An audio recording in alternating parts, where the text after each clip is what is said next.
A través de las excepciones y las defensas es como actúa la parte demandada en el juicio.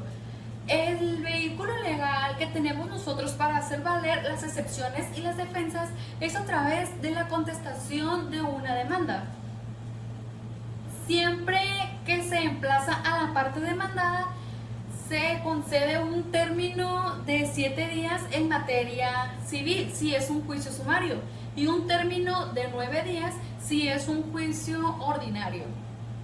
Esto para efecto de que conteste la demanda. En el entendido de no hacerlo, en dicho término se declara rebelde al demandado, teniéndose como contestada en sentido afirmativo, y se sancionará al rebelde notificando las resoluciones judiciales, aun cuando las notificaciones sean de carácter personal.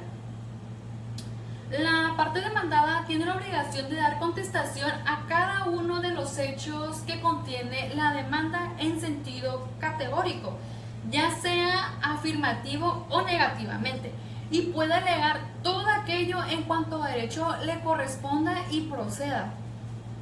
Es importante establecer que la parte demandada única y exclusivamente podrá hacer valer las excepciones y defensas durante el término conseguido para contestar la demanda, existiendo como excepción a esta regla solo las llamadas excepciones supervinientes, debiéndose señalar por el demandado al momento de oponerse, que bajo protesta de decir la verdad desconocía la existencia de los hechos que la integran, o bien que los hechos son posteriores al término para contestar dicha demanda.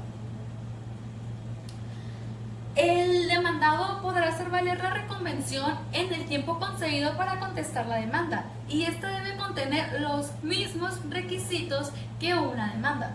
Es importante establecer también que como el demandado al momento de contestar la demanda debe oponer excepciones y defensas, también podrá denunciar el juicio a un tercero para que la sentencia que se dicte le depare perjuicio o beneficio. Esto según sea el caso de los términos del artículo 326 del Código Procesal Civil. Es importante establecer que el juez solo podrá realizar la declaración de rebeldía después de haber examinado el emplazamiento a juicio del demandado. Si este emplazamiento se realizó apegado a derecho, se dicta la sentencia definitiva. En caso contrario, el mismo juez deberá ordenar reponer el procedimiento. Como consecuencia de esto, se ordenará de nueva cuenta el emplazamiento.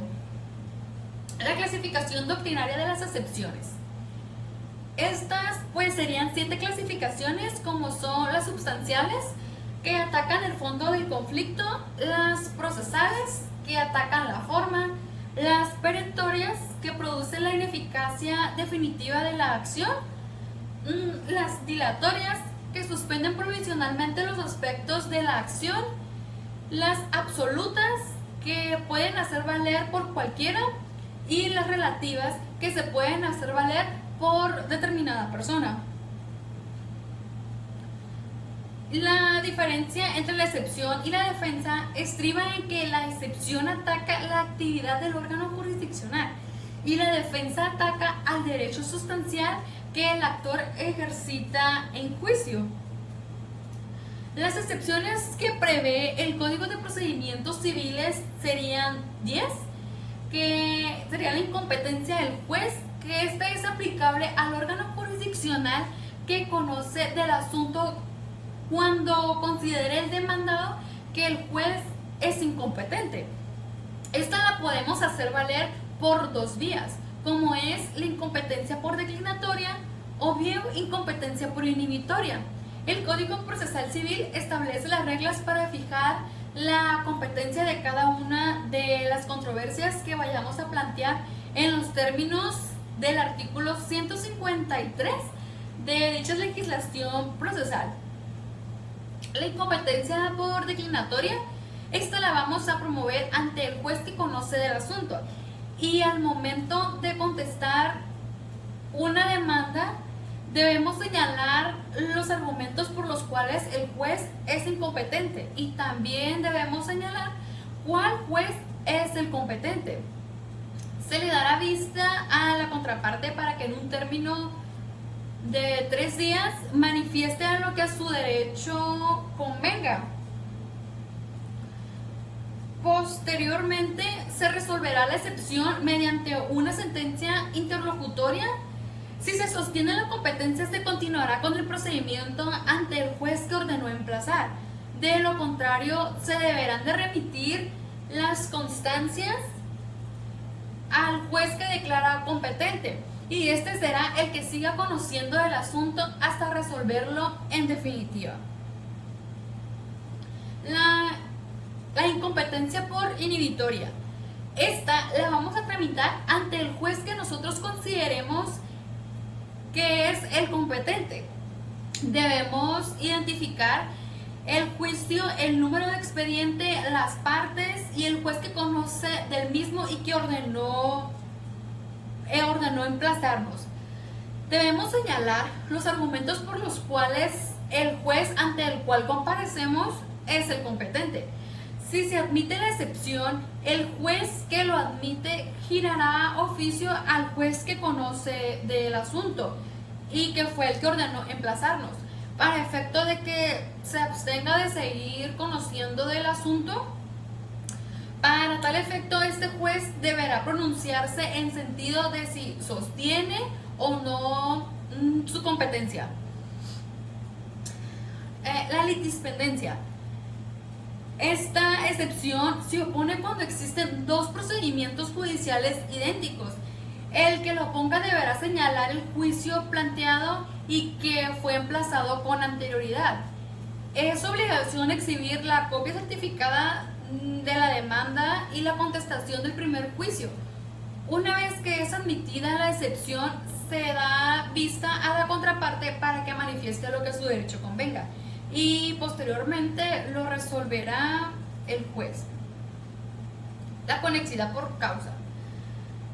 La finalidad de esta excepción es que se acumulen dos o más juicios conexos en uno solo y se resuelvan en una sola sentencia, aun cuando se tramite por cuenta separada, y evitando así sentencias contrarias o sentencias contradictorias.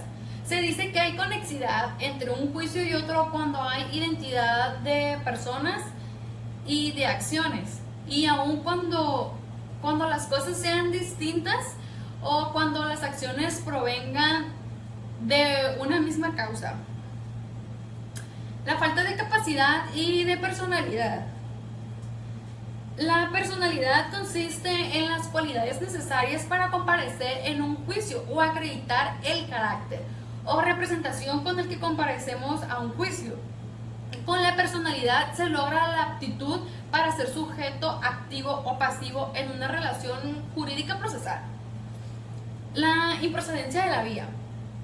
Es considerado como un presupuesto procesal para el efecto de que de forma correcta el actor elija el tipo de procedimiento al momento de demandar.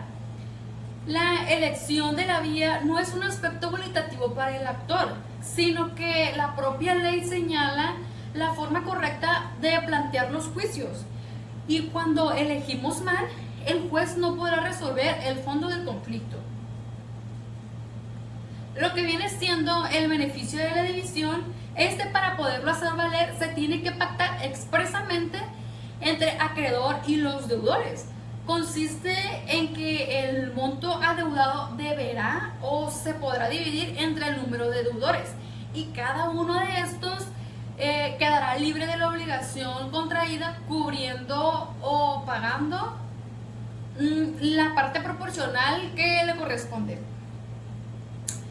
El beneficio de la exclusión, para que proceda en juicio, requiere que esté pactado expresamente entre el acreedor, el deudor, el fiador o el aval, y consiste en que el aval podrá evadir el pago frente a su acreedor hasta que justifique la insolvencia del deudor principal. En el Código de Procedimientos Civiles del Estado de Sinaloa En sus artículos del 35 al 54 podemos encontrar lo concerniente a las excepciones y las defensas. En el artículo 35 encontramos todos los tipos de excepciones dilatorias, desde la incompetencia del juez hasta la conexidad por causa. Y también la litispendencia.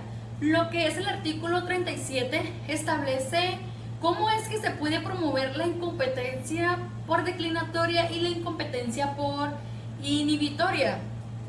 Del artículo 40 al 43 encontramos las excepciones de conexidad, si estas proceden o no y cuáles son los requisitos para dicha excepción.